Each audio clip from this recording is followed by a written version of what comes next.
Hey guys, welcome back. We are going to do our December sinking funds today. I am super excited. These worked out so well last month. Last month was the first time we had ever done sinking funds. To an extent, we had always kind of done a version of sinking funds for our auto insurance, but it was the first time we had really done like accounts for specific things, and I absolutely love the way it's going. I love sinking funds. I can't get enough of them. I am so excited. So for those who are maybe new, or don't really know, sinking funds are basically just like little mini savings accounts that you can spend for specific things. So we keep ours in a separate checking account. We don't actually keep it in a savings account, but we have like one checking account for sinking funds, and that's where all of this comes out of. And then we have one account for like our regular budgeting and bills and stuff like that.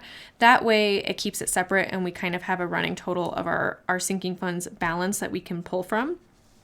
And it can kind of float money back and forth if one of these goes over or under. And then the next month we can readjust our budget to kind of fill in any gaps if we may be overspent. So I'm so excited. Let's go through and put in all of the funds here. So we have HOA, that is paid quarterly, and we are budgeting $15. I'm gonna have to get the balances on these. We're adding $15. That's about what it costs a month. Household.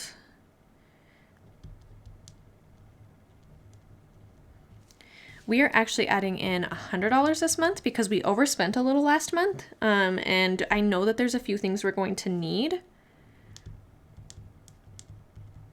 Okay, and then we have our auto insurance. We're adding $175. Nick has his own personal sinking, and I have mine.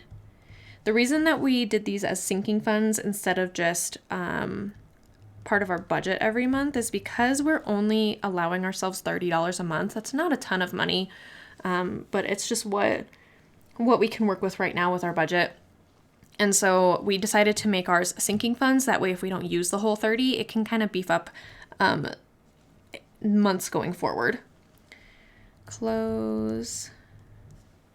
And then maybe one day if we have a little bit more room in our budget, we can make it just an allowance as part of our like variable expenses every month instead of a sinking fund.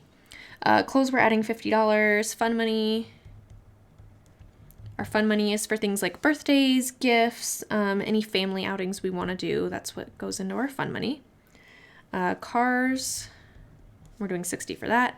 Cars, we're doing 30. Tag along our dog. He gets $50 a month for like food and grooming and that kind of stuff.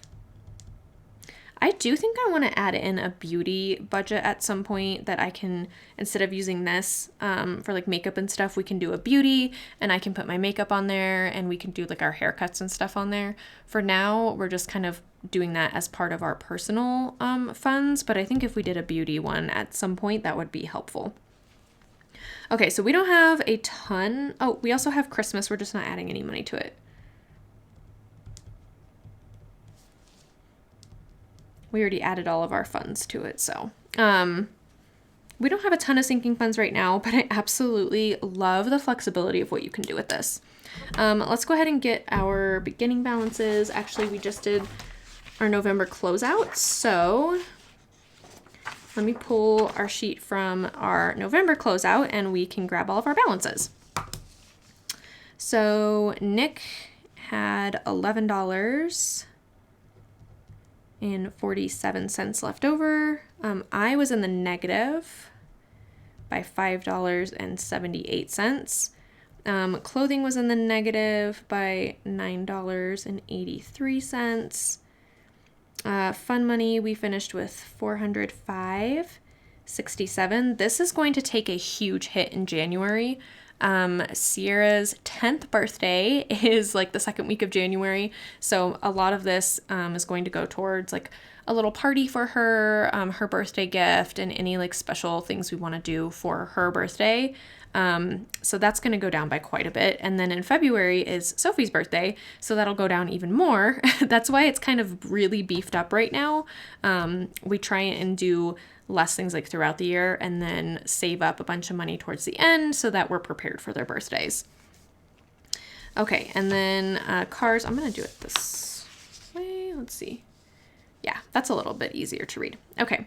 Cars, we didn't spend anything last month, so we had $30 left over.